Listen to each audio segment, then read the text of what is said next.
তালাবুল ইলমি ফারিদাতুন আলা কুল্লি মুসলিম। ইসলামের প্রাথমিক জ্ঞান, এটা শিক্ষা করা, এটা আমাদের জন্য জানা, এটা আমাদের জন্য কিন্তু ফরজ। ঠিক না বলেন? একজন মুসলমান হিসেবে কিছু জ্ঞান আছে যেগুলো আপনাকে অবশ্যই জানতে হবে। এই জ্ঞান হাসিল করার জন্য মানুষ কোথা থেকে কোথায় চলে এসেছে, এই জ্ঞানকে বন্টন করার জন্য সাহাবায়ে কেরাম রাদিয়াল্লাহু তাআলা মক্কা থেকে আফ্রিকায় গিয়েছেন, মক্কা থেকে সাহাবায়ে কেরাম রাদিয়াল্লাহু তাআলা কোথায় কোথায় এই ভারত উপমহাদেশে পর্যন্ত তারা হেঁটে হেঁটে চলে এসেছেন, কেউ নৌকায় চড়ে এসেছেন। এভাবে জ্ঞানকে মানুষের মাঝে বিতরণ করার জন্য সাহাবাদের যে অক্লান্ত পরিশ্রম, এটাই আমাদেরকে বোঝায় যে জ্ঞান কত গুরুত্বপূর্ণ একটা জিনিস। আল্লাহ তাআলা রব্বুল আলামিন বলছেন সূরাতুল মুজাদালার ভিতরে, আল্লাহ তাআলা রব্বুল আলামিন বলছেন ইয়ারফাইল লাযিনা আমানু মিনকুম, যারা তোমাদের মতো জ্ঞানী হবে, আমি আল্লাহ তাআলা রব্বুল আলামিন ওয়াল লাযিনা উতুল ইলমি দারাজাত, আমি তাদের মর্যাদাকে বাড়িয়ে দিব। সুবহানাল্লাহ। এইজন্য এটাকে জানা, আমাদের সমাজের ভিতরে এই জ্ঞানকে এত তুচ্ছ তাচ্ছিল্য ভাবে দেখা হয় যে ইসলামের প্রাথমিক জ্ঞানগুলিকে আমাকে জানতে হবে।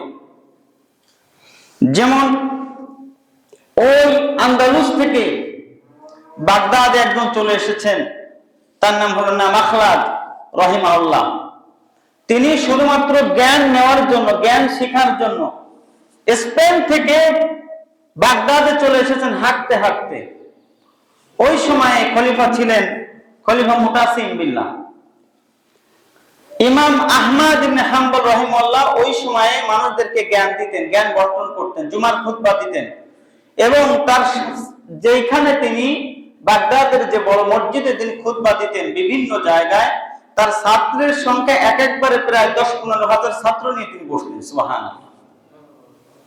এই কোরআন আল্লাহ তাআলা রব্বুল আলামিন সৃষ্টি করেছেন খলকে কোরআন নিয়ে, সেখানে একটা বিতর্ক সৃষ্টি হলো। এই বিতর্ক সৃষ্টি হওয়ার পরে ইমাম আহমদ ইবনে হাম্বল রাহিমাহুল্লাহকে কারাগারে প্রেরণ করে দেওয়া হলো। যখন তাকে কারাগারে প্রেরণ করে দেওয়া হলো, অকথ্য নির্যাতন তার উপরে চালানো হলো, কিন্তু তিনি যে স্টেটমেন্ট দিয়েছেন, যে বক্তব্য দিয়েছেন, এটার উপরে তিনি অড়। যখন দেখে যে খলিফা দেখে যে আর হয় না, যত অত্যাচার করি, যত নির্যাতন করি, কোনো কাজেই তার বক্তব্য থেকে সে সরে আসে না, তখন বলা হলো যে এই শহরের ভিতরে ইমাম আহমদ ইবনে হাম্বল রাহিমাহুল্লাহর বক্তৃতা কেউ শুনবে না, তাকে কোথাও বক্তৃতা দেওয়া যাবে না, তাকে কোনো মসজিদে জুমার খুতবা যেন সে পড়তে না পারে, আইন জারি করে দেয়া হলো। কাকে? যুগের সর্বশ্রেষ্ঠ ইমাম ইমাম আহমদ ইবনে হাম্বল রাহিমাহুল্লাহ।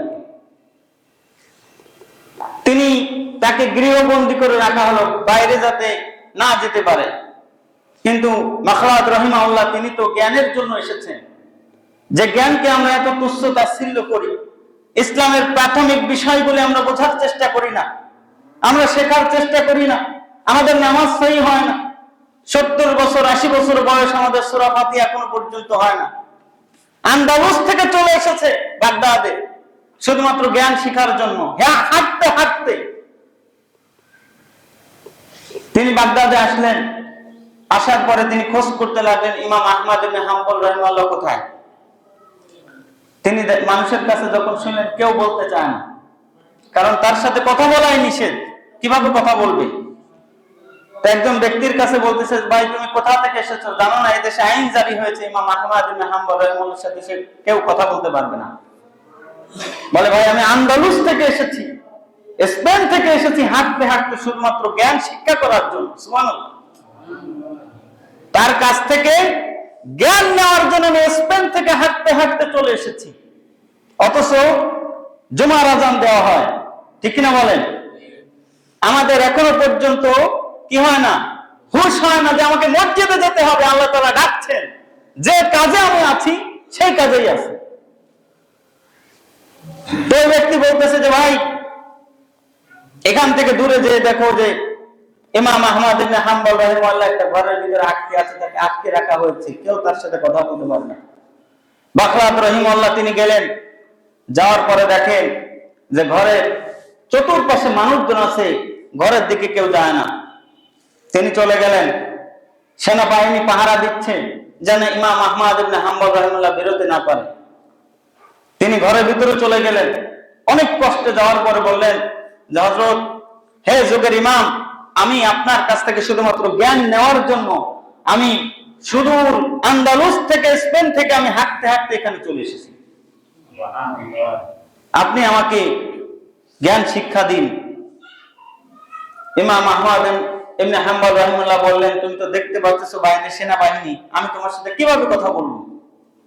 তবে তুমি যদি জ্ঞান নিতে চাও তাহলে তোমাকে একটা পন্থা আছে, সেটি হলো তোমাকে প্রতিদিন ভিক্ষুকের বেশি আমার দরজায় আসতে হবে।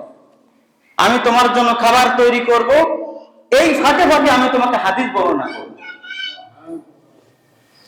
তিনি প্রতিদিন ইমাম আহমদ ইবনে হাম্বল রাহিমাহুল্লাহর কাছে জ্ঞান শিক্ষা করার জন্য ভিক্ষুকের বেশে প্রতিদিন এসে দরজায় নাড়া দেন।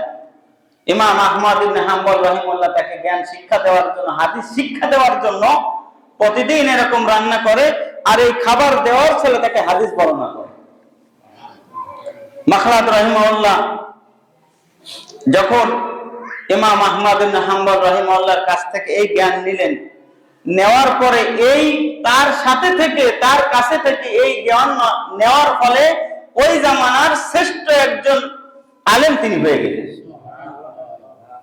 তো তিনি মনে করলেন যে যে জ্ঞান আমি শিখেছি, এখন আমি মানুষকে জ্ঞান দিতে পারবো। উস্তাদ তার যে মর্যাদা, শিক্ষকের যে মর্যাদা, ইমাম আহমদ ইবনে হাম্বল রাহিমাহুল্লাহ উপর থেকে নির্দেশনা তুলে নেওয়া হলো যে এখন তিনি জুমার খুতবা দিতে পারবেন। মানুষ হুমড়ি খেয়ে পড়তে লাগলো যে মসজিদে তিনি খুতবা দিবেন।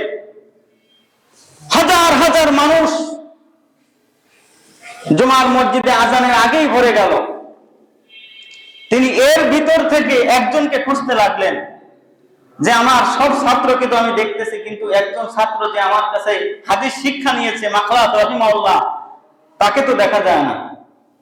তো এর ভিতর থেকে একজন বলছে যে হযরত, হে যুগের ইমাম, উনি তো একটা শিক্ষালয় খুলেছে, একটা মক্তব খুলেছে, সেইখানে সে জ্ঞান মানুষদেরকে হাদিস বর্ণনা করেন।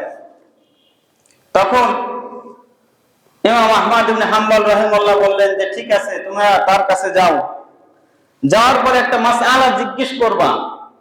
মাসআলাটা হলো যে কোন দর্জির কাছে কোন ব্যক্তি যদি একটা কাপড় দেয় সেলাই করার জন্য, এবং এই দর্জির যদি এটা পছন্দ হয়ে যায়, তাহলে আর এই কাপড়টি যদি দর্জি না দেয়, পরবর্তীতে এই ব্যক্তি যদি কেস করে দর্জির নামে এবং কাপড়টি পায়, তখন দর্জি যদি বলে আমি তো অনেক কাপড় কেটেছি, এর জন্য পারিশ্রমিক দেওয়া লাগবে কিনা?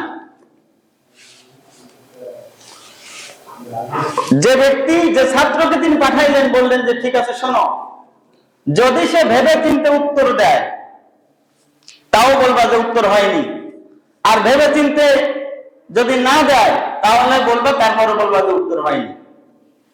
ইমাম আহমদ ইবনে হাম্বল রাহিমাহুল্লাহ এই ছাত্র গিয়ে মাখলাদ রাহিমাহুল্লাহর কাছে গেলেন।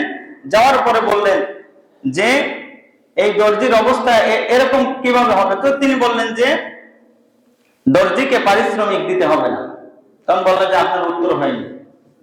তো মাখলাদ রাহিমাহুল্লাহ বুঝলেন যে আমার উস্তাদ আমাকে স্মরণ করেছে, আর আমার এখনো পর্যন্ত আমাকে আরো শিক্ষা নিতে হবে। সুবহানাল্লাহ।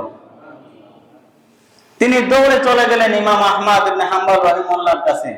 যাওয়ার পরে বললেন যে হুজুর, আমি তো আপনার কাছ থেকে হাদিস শিখেছি, আমি মনে করেছিলাম যে আমার বোধহয় শিক্ষা যেটুকু নিয়েছি মানুষকে শিখাইতে পারবো, কিন্তু আমার মনে হচ্ছে আরো অনেক দিন পর্যন্ত আপনার কাছ থেকে হাদিস শিখতে হবে। সুবহানাল্লাহ। বললেন যে হে যুগের ইমাম, আপনি আমাকে বলে দিন যে এর মাসালাটা আসলে কি হবে।